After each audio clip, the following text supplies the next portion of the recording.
Well, welcome, welcome to another edition of More Bad News, brought to you as always by Camel Cigarettes. Take the Camel's Challenge. Smoke Camels for 30 days and see for yourself what a difference this can make in your life.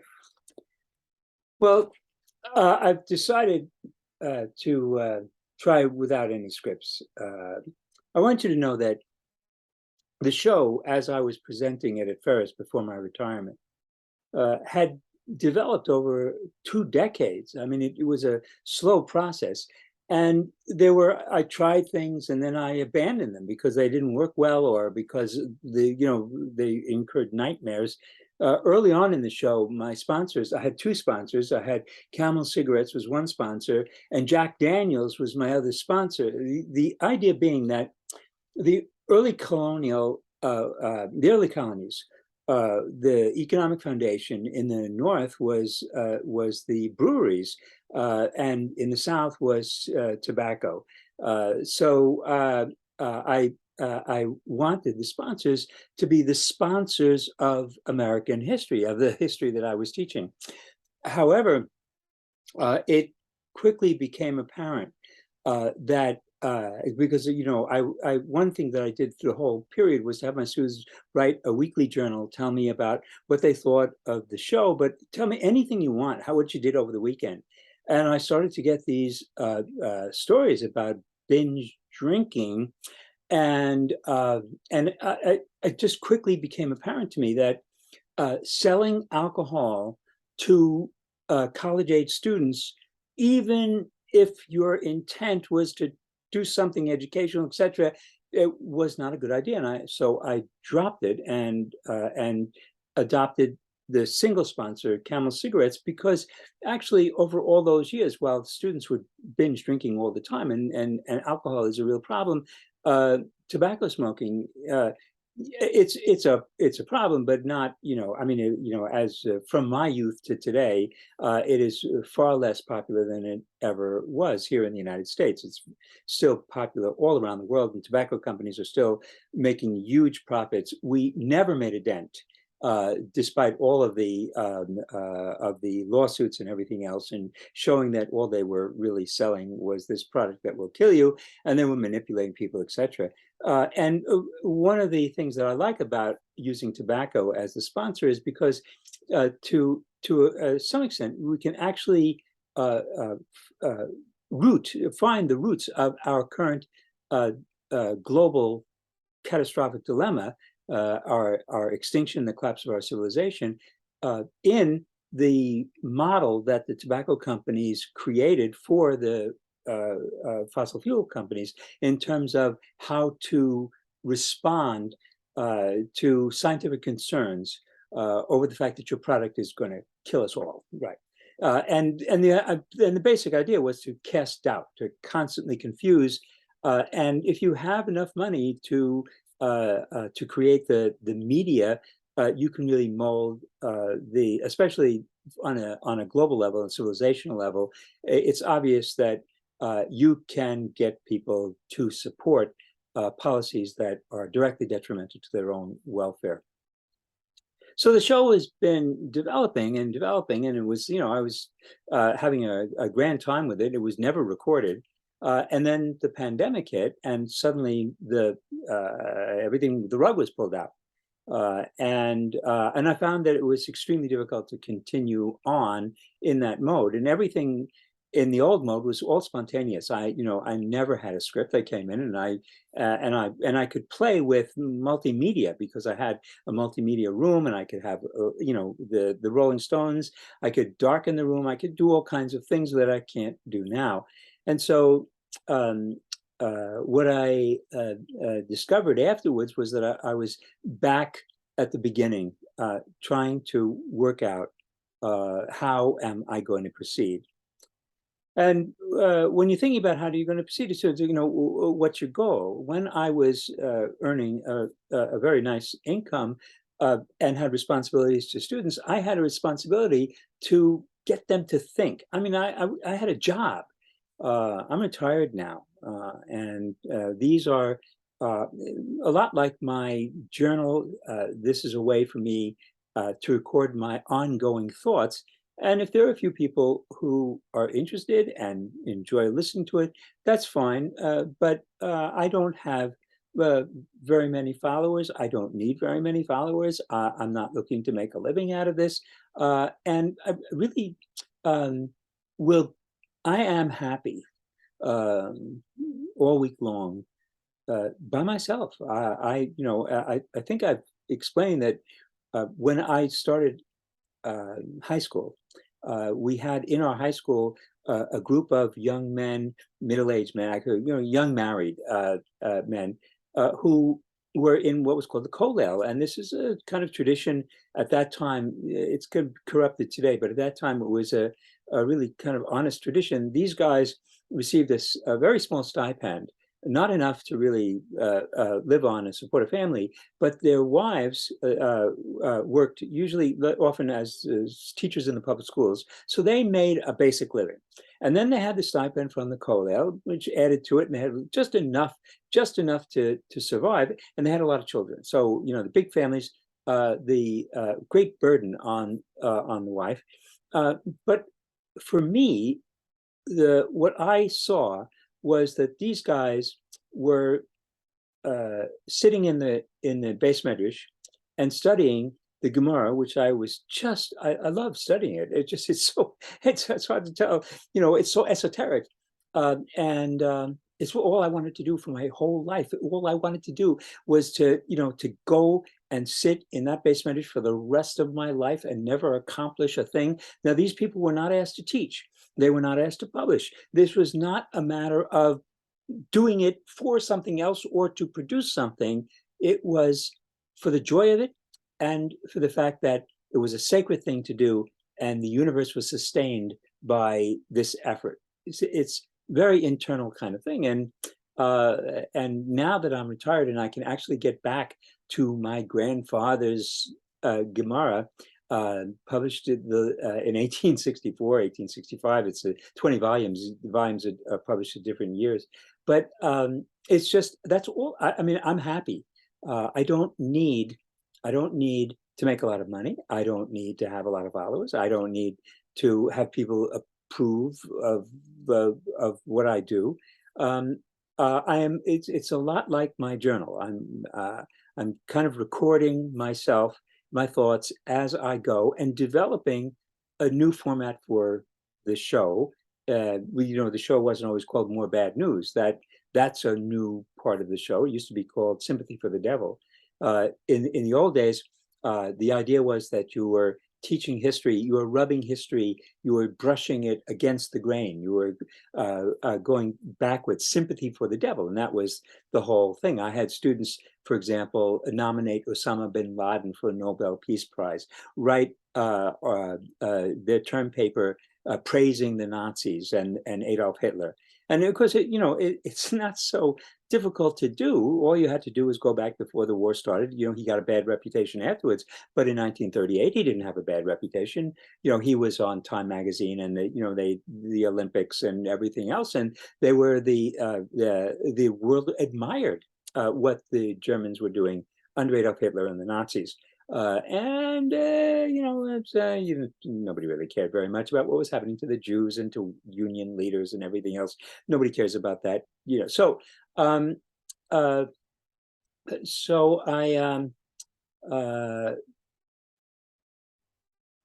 have now moved along. It's More Bad News.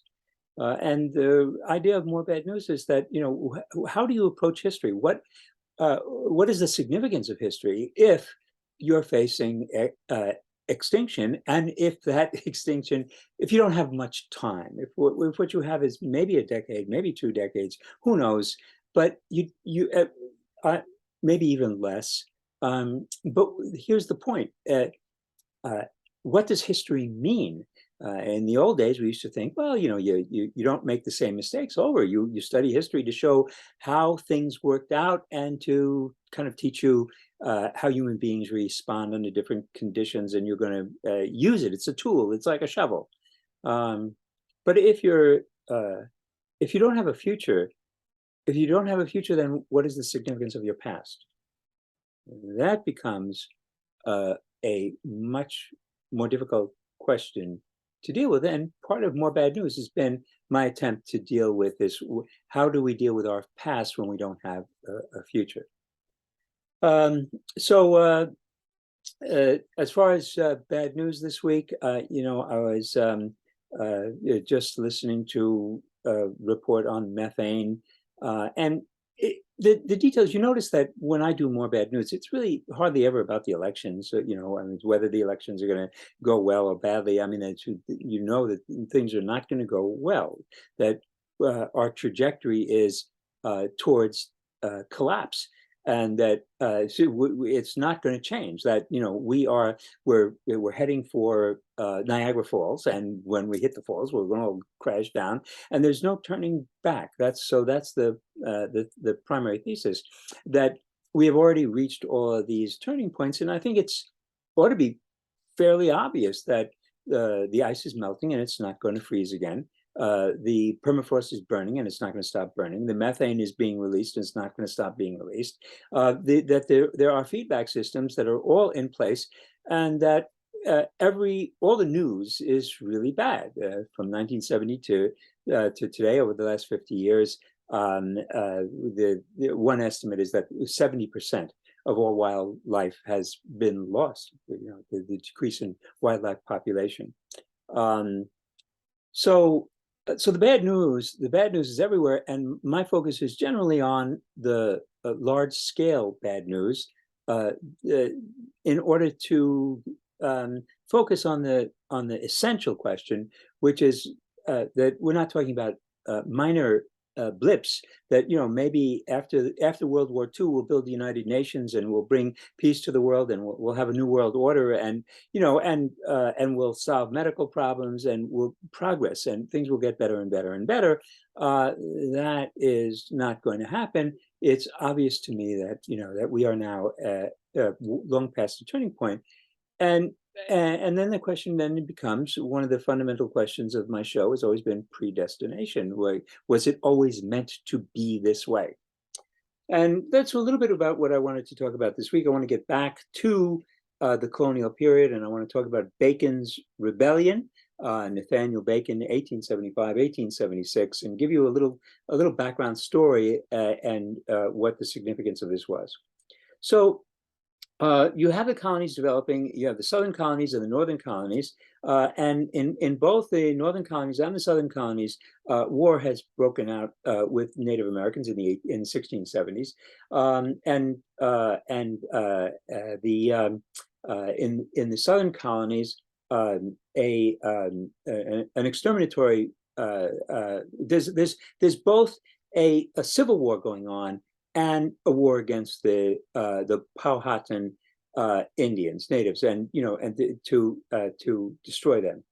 So what's happening is that the Jamestown and the Virginia colony was based on a tobacco economy that required intensive labor. That's one of the nature of tobacco is you have to have land and you have to have workers. And originally, the idea was to bring these white kids from England, bring them over and let them work for 4, 6, 7 years in an indenture program, so that you get to come to America for free. You owe 6 years of labor or 5 years of labor, depends upon what you sign in a contract. And then when you're done with your 5 years of labor, then you get certain freedom dues, often which included a rifle and some seed, and and other things that you can go and start your own life. Land was accessible. All you have to do is go west. The only problem is that when you went west, there were people already living there, Powhatan Indians, and they, did not particularly want to relinquish their title to that land.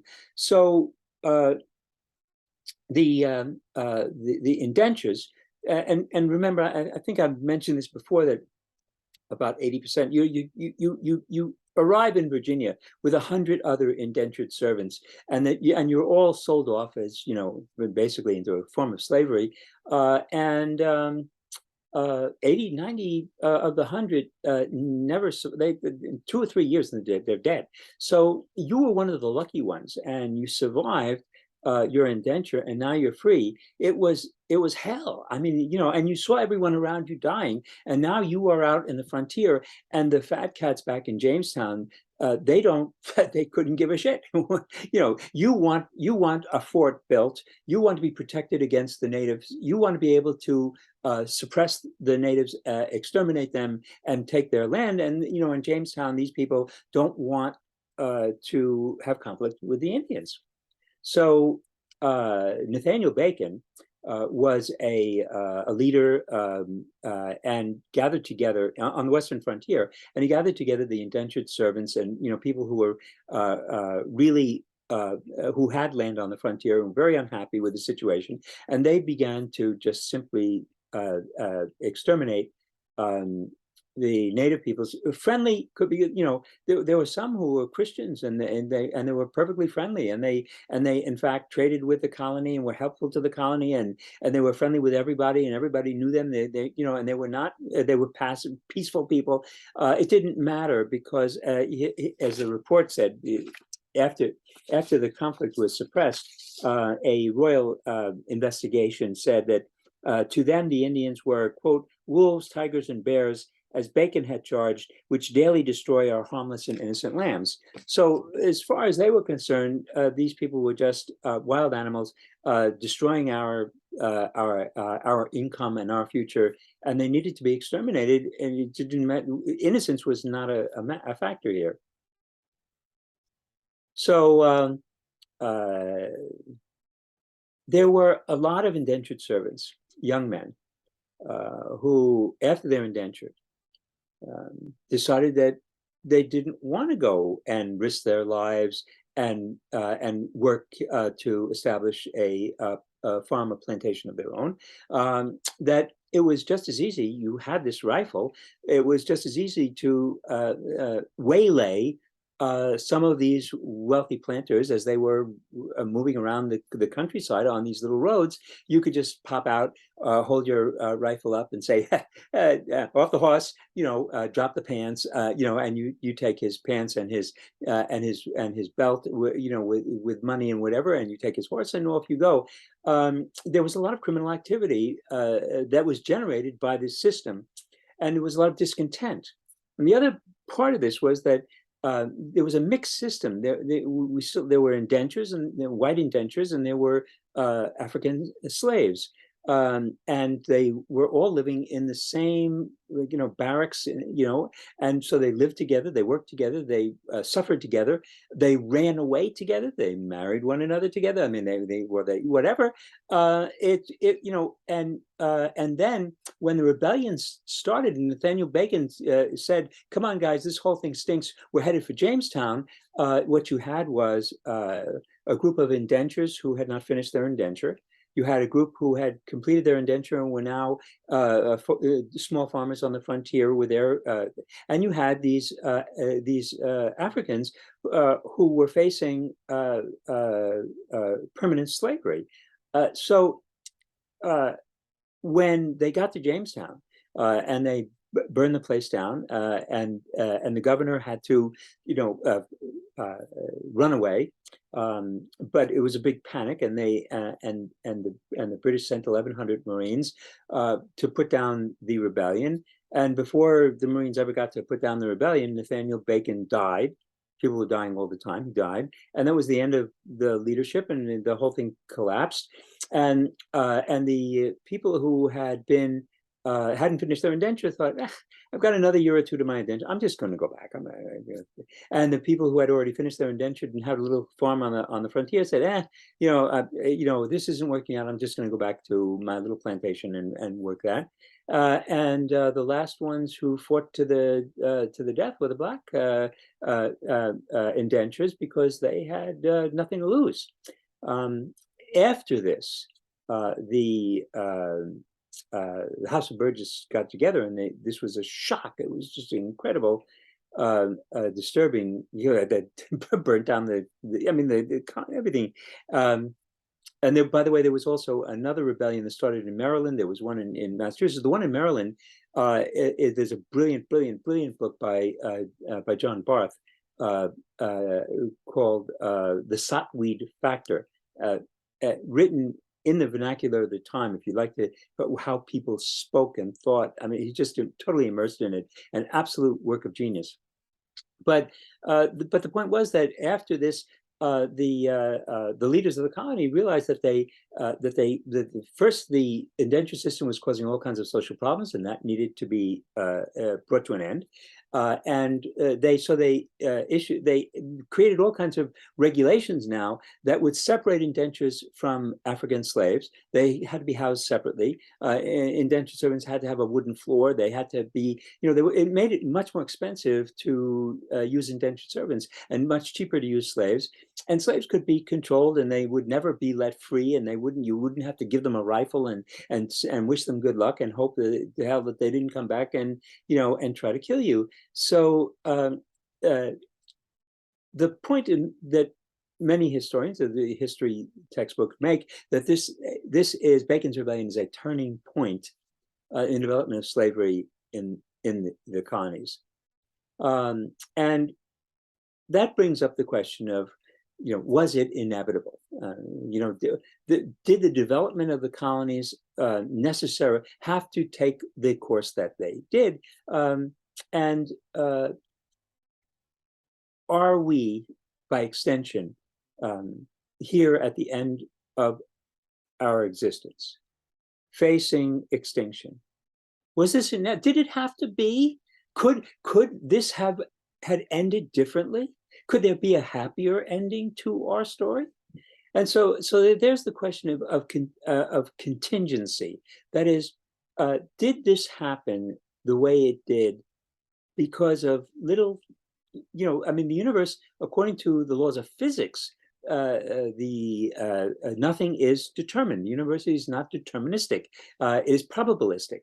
And so, if you use physics as a model, it would seem that the idea of contingencies, it didn't have to be this way. It could have been different. It could have worked out differently for us. But there comes a point where that is irrelevant, because your destiny is sealed. And one of the things that I've said before is that, for the native peoples, their destiny was pretty much sealed as soon as the Europeans began to colonize the continent. That's it for this week's edition of More Bad News. We're going to try to carry on without a script and kind of focus on some of these issues in the development of American history. We'll get to the American Revolution. There's a lot of really interesting stuff to talk about. And what I'd like to do is kind of leave a set of videos behind, which comprise my thoughts on the first half of the American History Survey. And after that, I'm not sure what's happening. Coming in January, however, I'll give you a little heads up. I am going to be doing a Zoom. If you want to actually have some kind of interaction, I'm going to be doing a Zoom, 3 sessions on a very esoteric topic. I chose a topic that I thought would not interest anyone, but we'll see. I'm going to be talking about the korbanot, the offerings in the temple, the sacrificial offerings, and particularly the nature of the psumim, the incense that was burned in the temple, the recipe for the incense, how it was made, and why it is that the repetition of the recipe and instructions on how to make the incense, which we haven't made in 2,000 years, became such a central part of the Orthodox Jewish liturgy. I'll get back to you on that when we have dates and information. I'm doing that through my synagogue, Abbas Israel in Grand Rapids. So that's it for this week. Have a good week, and I will see you next week, and we'll move along with more bad news.